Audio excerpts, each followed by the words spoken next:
Estamos de regresso. Com as férias de verão, há quem esteja agora a perceber que comprou viagens que, na verdade, não existem. Na investigação SIC desta noite, que vamos ver mais à frente, vamos perceber o que aconteceu a vários grupos de passageiros. Muitos compraram voos e estadias a agências, mas horas antes da viagem perceberam que nada tinha sido tratado. Em muitos casos, as agências abriram falência. Noutros, ficaram com o dinheiro dos clientes. E, para já, partimos para análise em estúdio com os nossos convidados, o Comissário Rodrigo Amaral, da PSP, João Massano, bastonário da Ordem dos Advogados, e Pedro Lourenço, porta-voz do Portal da Caixa. Muito boa noite aos três, muito obrigado por estarem connosco. Começo por si, Sr. Comissário. Estamos aqui a falar de alugueres de casas de férias, de burlas nas vendas de viagens. O problema maior está a ser a transferência destes negócios para as plataformas digitais? Boa noite, antes de mais. Sim, mas isso acaba por ser transversal a todas as modalidades das burlas. Portanto, um mundo cada vez mais digital potencia cada vez mais este tipo de burlas que são realizadas através das plataformas digitais. Fácil. Tudo mais fácil. Os suspeitos ou quem comete as burlas não tem que ter um contacto presencial com a vítima, portanto, tanto pode estar em Portugal como em qualquer outro canto do mundo. E, portanto, tudo isso faz com que este tipo de burlas tenham vindo a crescer e tenha vindo a crescer nos últimos anos. No caso das burlas, que estamos aqui a falar da habitação, é também de referir que é expectável que, nesta altura, quando falamos de habitação para férias, venha a aumentar, mas o que se tem percepcionado é que a grande fatia destas burlas de que aqui falamos são para a habitação própria. Okay? Há uns anos não o eram, era sobretudo casas de férias, mas o que isso tem-se decorre do problema que temos com a habitação, também temos mais pessoas à procura de habitação própria do que habitação de férias, exatamente. Em relação às agências com lojas físicas, falamos também que burlaram os clientes, que peso é que estas agências têm no meio destas burlas, no total de transações? É significativo ou não? Não possuo dados em concreto sobre estas agências em si. Talvez o Pedro Lourenço depois possa ajudar. Assim, por alto, a grande maioria é através das plataformas digitais, sem qualquer tipo de intermediação desse tipo de agências ou imobiliárias, o que for. É mesmo através da pessoa que vai à procura de uma oportunidade e acaba por encontrar uma oportunidade melhor do que o esperado, portanto é sempre com valores muito abaixo do valor do mercado, julga que está a fazer um bom negócio.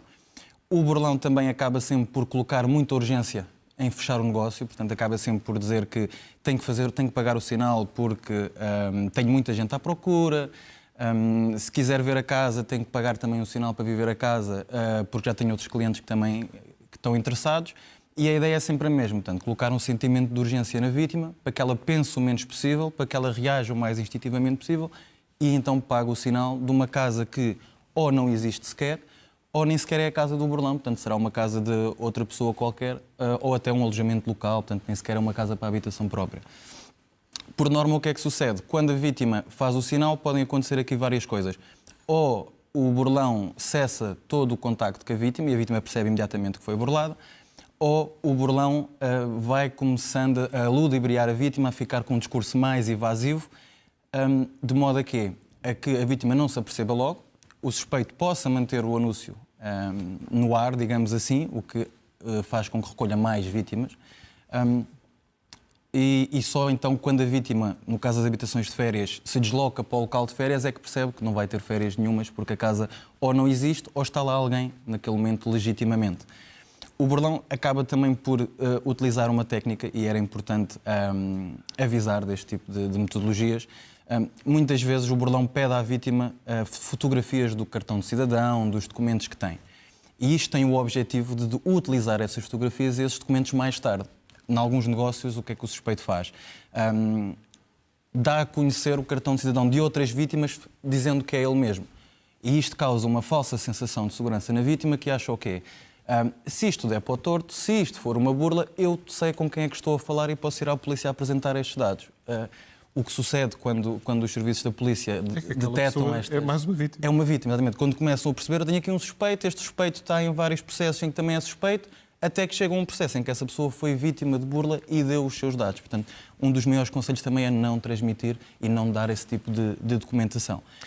Pedro Lourenço, vamos a números. Creio que terá estatísticas para nos apresentar das queixas que Claro. recebem e o perfil dessas queixas, ou seja, o que é que tem mais peso e com que vários pesos é que Certo. este tipo de crimes se vai apresentando no portal da Caixa. Sem dúvida. E, na realidade, antes de mais, obrigado pelo convite e congratular por esta possibilidade deste debate à volta de um tema tão preocupante e que, na realidade, tem levantado tantas questões sobre a literacia digital, financeira dos portugueses, principalmente porque nós estamos perante um país que cada vez está mais digitalizado, não é? Sim, e as pessoas estão à procura de bons negócios para lá do racional, muitas vezes. E, sim, também é um facto, não é? Mas, na realidade, estes casos que o Sr. Comissário estava aqui a descrever, eu lembro-me de existirem há mais de 10 anos a serem relatados no portal da Queixa, não é? Por isso quer dizer que estamos perante um problema que não é novo, Mas cresceram muito. mas que cresceu imenso, exatamente. Essa é que é a grande questão.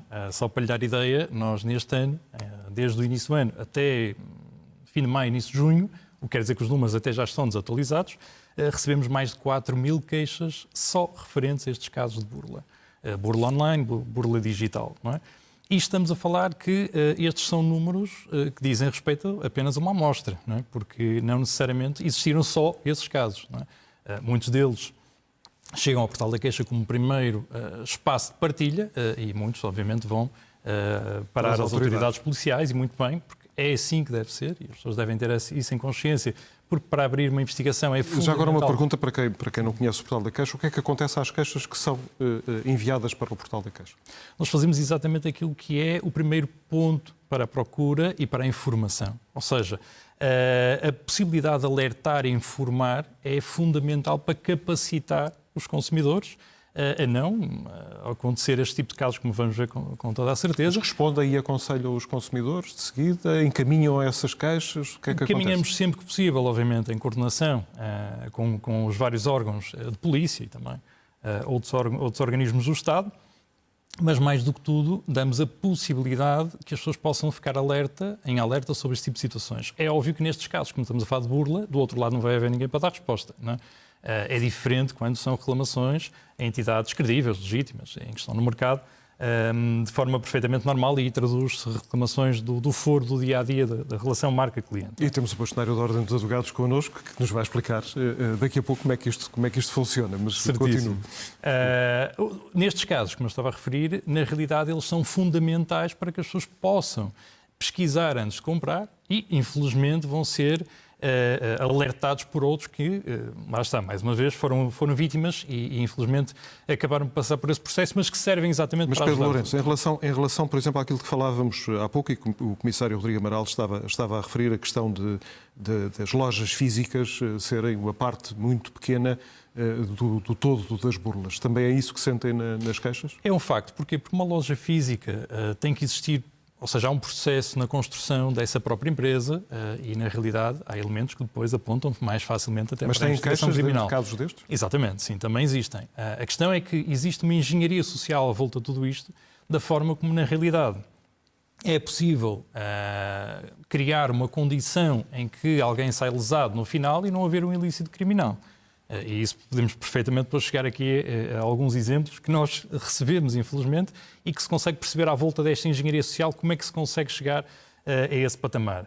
Aqui a grande questão é que nós estamos perante uma circunstância em que o crime digital está mais organizado que o Estado português, não é? Há aqui uma organização que está a montante, que está adiante, e aquilo que nós fazemos, de alguma forma, é correr atrás do prejuízo. Dá-me aqui uma ótima deixa que vou aproveitar naturalmente. Sr. Bastonário, a DEC Proteste diz que falta legislação que proteja os consumidores que compram nas plataformas digitais e que isso está a ajudar a que estes casos cresçam bastante, porque depois as pessoas ficam dependentes da boa vontade das plataformas, e isto partindo do pressuposto que as plataformas têm rosto, não é? O que é que falta fazer para que isto não seja assim? Repare, o que falta fazer aqui é a literacia que aqui já foi falada. Porquê? Porque as pessoas acreditam sem qualquer reserva. Eu diria que foi aqui falado também pelo Pedro que haveria uma decalagem entre o que se passa no digital e o que o Estado português faz. Isso é óbvio. Eu diria que desde a pandemia que o digital explodiu e nós tentamos fazer quase tudo sem sair de casa através do As pessoas smartphone. são obrigadas a aprender. Exatamente. E o ser obrigado a aprender sem ter tido uma mentoria ou uma formação levou a que as pessoas se atirassem de cabeça, porque aquilo parece algo extremamente seguro, porque eu estou muitas vezes... E já agora, permita-me, aprender a mexer, não o resto, não a questão da literacia de que se falava há pouco. Sim, porque o problema é que as pessoas, no fundo, é um bocadinho aquela história do aprendiz de feiticeiro. Nós mexemos em coisas que não controlamos nem fazemos ideia do que está do lado de lá. E mais do que a legislação aqui, é a falta de informação que as pessoas têm e de conhecimento que as pessoas têm. Porque, repare, quando nós olhamos para tudo o que se passa, é claramente uma falta de conhecimento. As pessoas acreditam em tudo e muitas das vezes basta olhar com olhos de ver, como se dizia antes, para perceber que aquilo é uma mentira, é uma falsidade. E, para mais, nós também temos outra coisa que é gravíssima, que é a questão da legislação. Eu aceito que seja um fator muito importante para prevenir, no sentido em que não consigo compreender como é que plataformas que lucram com anúncios fraudulentos conseguem praticamente lavar as mãos com uns cliques e passa tudo. Não são responsabilizadas. Ora, como é que é possível alguém estar a fornecer serviços e estar a receber dinheiro destas entidades que praticam fraude e não terem qualquer tipo de responsabilização? Mesmo aquelas que têm rosto, muitas vezes estão a operar em territórios que são longínquos, que nem sequer estão na Europa. Não é? Mas repare, estas entidades que têm plataformas que fazem anúncios deste tipo, seja de casa, seja de viagens, têm que ser obrigadas a fazer uma due diligence, uma verificação obrigatória previamente, confirmar identidades. Eles têm que ser obrigados a fazer isso, porque senão vão estar a contribuir para que a fraude aumente. E em tudo o que nós ouvimos falar hoje em dia, a digitalização conduz a situações de fraude tremendas. Nós até já temos situações que já foram relatadas em que as pessoas conseguem vender casas que não são dela. E isto é gravíssimo. Repare, porque os esquemas que se montam em casas que estão desocupadas, dizendo que são da pessoa que quer burlar, são inacreditáveis. E a PSP seguramente tem muitos conhecimentos sobre essas situações. O que nós temos é que criar mecanismos que responsabilizem quem está no meio disto. Porque há muitas situações que permitem este tipo de fraudes. Muitas pessoas acreditam que se, por exemplo, for uma referência multibanco numa qualquer carta, aquilo dá uma credibilidade a essa carta. E depois nós vamos tentar responsabilizar a entidade que emite as referências multibanco, por exemplo, e não há ninguém para ser responsabilizado. E quem deu os códigos diz, nós só demos os códigos. Isto não pode acontecer. Nós temos que responsabilizar quem lucra com isto. A fraude só é combatida eficazmente se quem dá suporte à divulgação passar a ter que ser responsabilizado. E aí nós vamos de um lado. Do outro lado, eu diria que é muito importante que as pessoas tenham acesso à informação. E, por exemplo, no caso das agências de viagem, só façam a contratação quando exista registro na Autoridade Nacional, no Registro Nacional das Agências. É uma forma de garantia. A outra forma, obviamente... Porque há um fundo de garantia, não é? Há um fundo de garantia, há um fundo claro. de garantia mas de viagens e a turismo. primeira, eu diria... Mas só para quem está legal. Não, nem sempre pode ser. Mas eu diria que... pode ser ativado. Não pode. Mas eu diria que o mais importante, muitas das vezes, é dizer às pessoas o que é que elas têm que ver nos sites. Quais são os fatores que têm que analisar antes de avançar. E não confiar. E o mesmo se passa com as físicas, porque ainda há pouco tempo tivemos uma condenação de uma agência que tinha instalações em que as pessoas foram enganadas. E basta ver no Brasil, há pouco tempo tivemos um escândalo tremendo, porque aquilo foi vendido em Temos cascata. essa história na reportagem que vamos exibir. Exatamente. Portanto, eu diria que isto é algo que ou nós encaramos de frente e procuramos ter mais temas que têm que preocupar o Estado e defender as pessoas. Uma das coisas que nós temos defendido na Ordem dos Advogados e que vamos continuar a defender é que as pessoas precisam de ser aconselhadas, muitas das vezes, e devem ter uma forma fácil de o fazer, seja nas autarquias, seja nas câmaras municipais, ter um aconselhamento que lhes permita, por exemplo, quando têm que contratar uma agência de viagens, uma qualquer viagem, quando têm que arrendar uma casa, ter alguém que lhes diga os cuidados a ter. Porque as pessoas, se não tiverem esse apoio, vão continuar a ser enganadas. Mas, por exemplo, num site como o Turismo de Portugal, site eu não sei também. se está lá essa informação. Não, mas repare, os sites são bons, só que muitas vezes as pessoas não vão lá. Esse é o problema.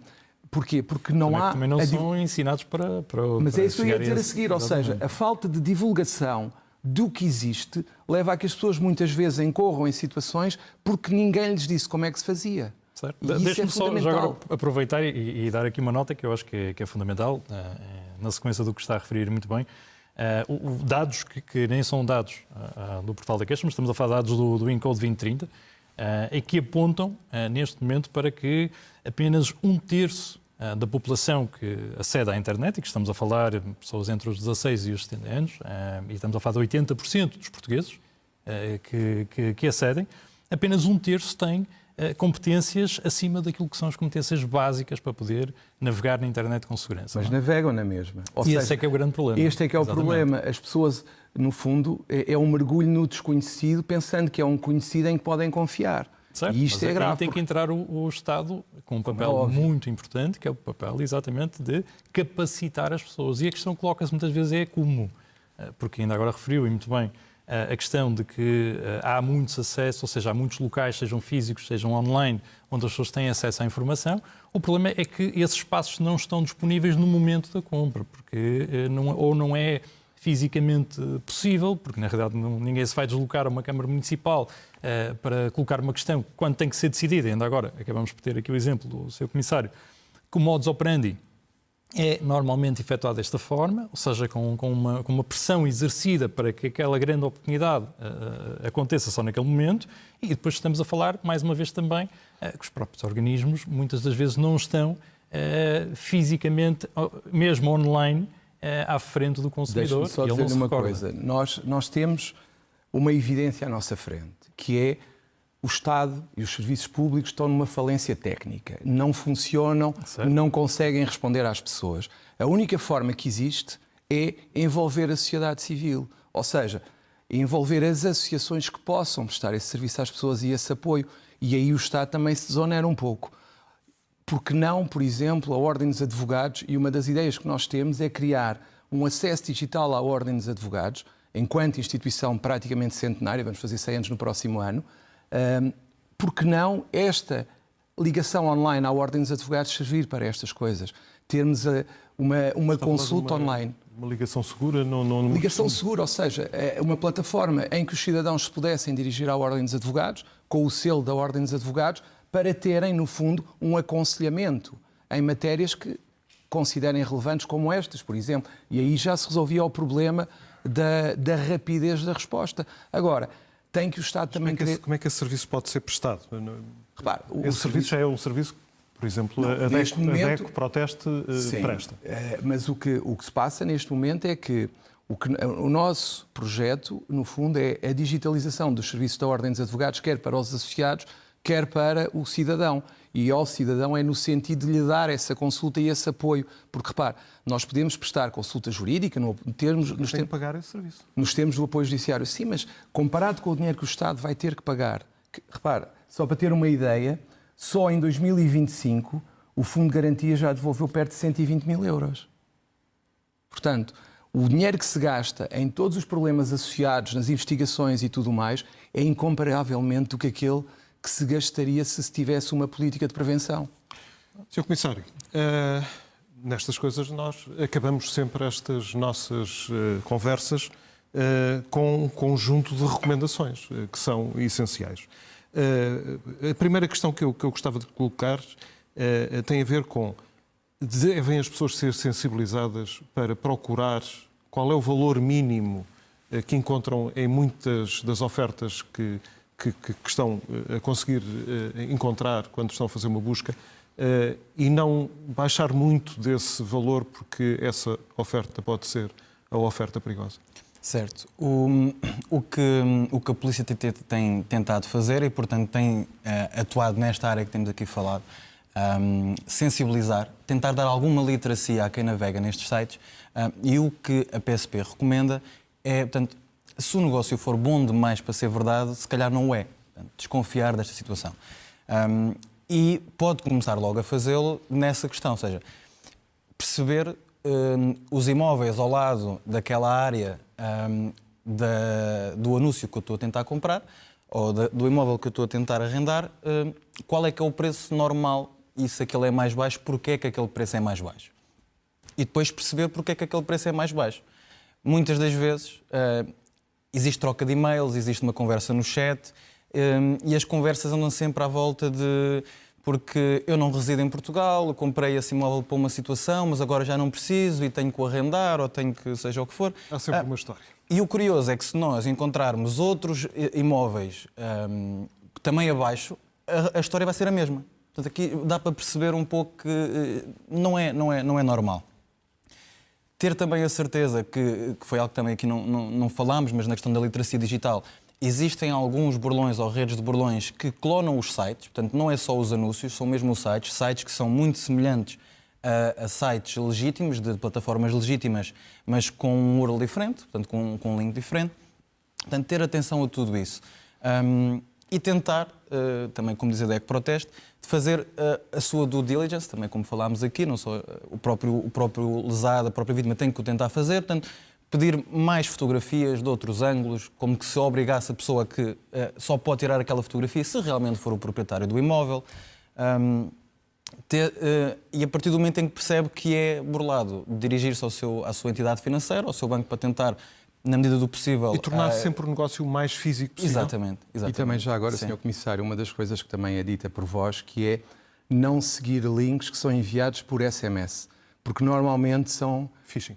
Exato. Sim, exato. E muitas vezes vão parar a estes sites que o Sr. Comissário referiu, que parecem os reais. E isso é algo que não se deve fazer. Alguma recomendação do Portal da Caixa? Há uma que eu acho que é fundamental e resume tudo isto que nós estamos a dizer. Além de mais, deixe-me só dar-lhe nota disto. Só para ter uma percepção, o Portal da Caixa tem mais de 10 milhões de interações por cada mês. O que quer dizer que mais de 10 milhões das interações que acontecem na nossa plataforma são exatamente para pesquisar.